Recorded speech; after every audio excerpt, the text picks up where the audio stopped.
तो चलिए मेरे प्यारे बच्चों, अब हम बढ़ते हैं छठे सवाल की तरफ। तो चलिए सबसे पहले हम सवाल को ध्यान से पढ़ते हैं। प्रश्न संख्या 6 है, व्याख्या कीजिए कि 7 गुणा 11 गुणा 13 प्लस 13 और 7 गुणा 6 गुणा 5 गुणा 4 गुणा 3 गुणा 2 गुणा 1 प्लस 5 भाज्य संख्याएं क्यों हैं? बच्चों डरिए मत, ये सवाल दिखने में बहुत बड़ा और डरावना लगता है। ये बस एक शेर की खाल ओढ़े हुए बिल्ली है। भाज्य संख्या क्या होती है? सवाल शुरू करने से पहले एक छोटी सी बात दिमाग में बिठा लीजिए। गणित में संख्याएं दो तरह की होती हैं।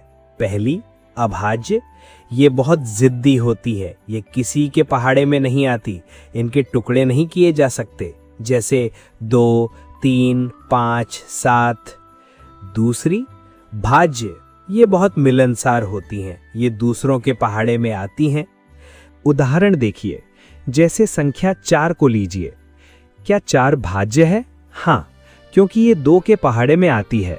2 दूनी 4। जैसे संख्या 6 को लीजिए, ये 2 के पहाड़े में भी आती है और 3 के पहाड़े में भी। तो जो दूसरों के पहाड़े में आ जाए वही भाज्य संख्या है।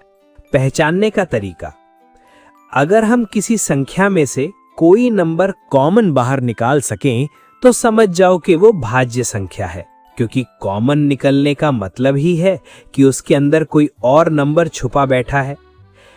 पहला भाग, तो चलिए इसी लॉजिक से हम पहला भाग हल करते हैं। तो सबसे पहले हम लिखते हैं, दिया गया है पहली संख्या बराबर 7 गुणा 11 गुणा 13 प्लस 13। बच्चों यहां ध्यान से देखिए, यहां प्लस का निशान एक दीवार की तरह खड़ा है। दीवार के इस तरफ भी 13 है और दीवार के उस तरफ भी 13 है। तो हम क्या करेंगे, हम इस 13 को बाहर निकाल लेंगे, यानी कॉमन ले लेंगे। और अभी मैंने बताया था कॉमन निकल गया मतलब ये भाज्य है। फिर भी हम इसे पूरा हल करेंगे। जब 13 बाहर आ गया तो ब्रैकेट के अंदर क्या बचा? अंदर बचा 7 गुणा 11 प्लस 1। अब चलिए गुणा को ध्यान से समझते हैं।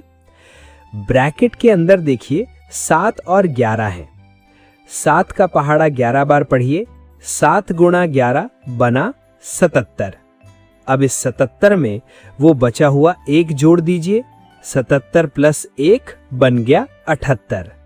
तो हमारी संख्या बन गई 13 गुणा 78। लेकिन रुकिए, अभी काम खत्म नहीं हुआ। इस 78 को हम और तोड़ सकते हैं। अगर हम 78 के टुकड़े करें तो ये 13 के पहाड़े में आता है। 13 छक 78। और 6 को भी तोड़ सकते हैं, 2 तिया 6।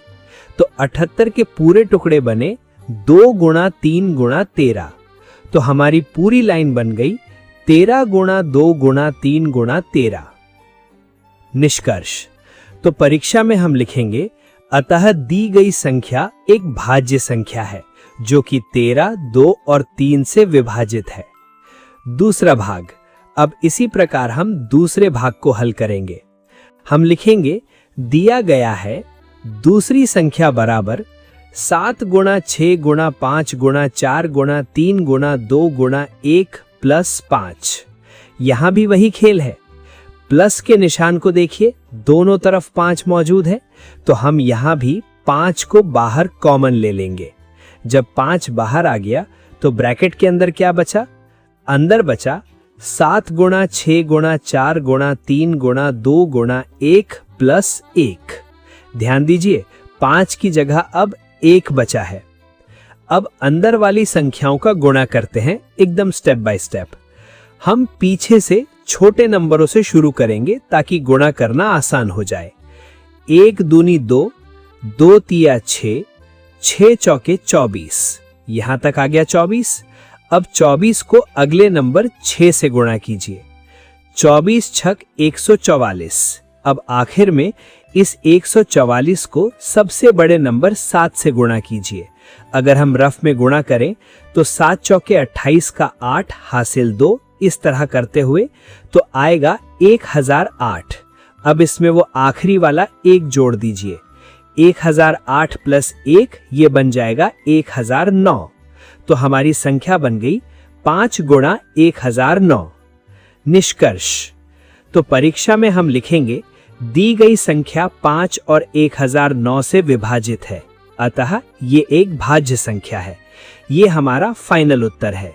अगर आपको यह वीडियो पसंद आया तो इसे लाइक करें और अपने दोस्तों के साथ शेयर जरूर करें। अगर आपने अभी तक हमारे चैनल को सब्सक्राइब नहीं किया है तो नीचे दिए गए लाल बटन को दबाकर सब्सक्राइब करें और बेल आइकन दबाना न भूलें ताकि आप हमारी अगली वीडियो मिस न करें। वीडियो देखने के लिए आपका बहुत बहुत धन्यवाद।